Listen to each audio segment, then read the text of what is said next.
Os prisioneiros tinham permissão para a última cerveja num pub, um pub conhecido como Turkey's Head. Depois disso, eles eram levados à beira do rio, num lugar conhecido como Execution Dock. Lá eles eram enforcados com uma corda curta. Isso era usado para prolongar a dor da execução, já que não quebrava o pescoço imediatamente.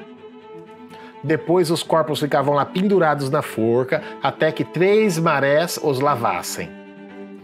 Alguns dos piratas mais temidos e famosos da época foram executados aqui, incluído o Capitão Kidd em 1701.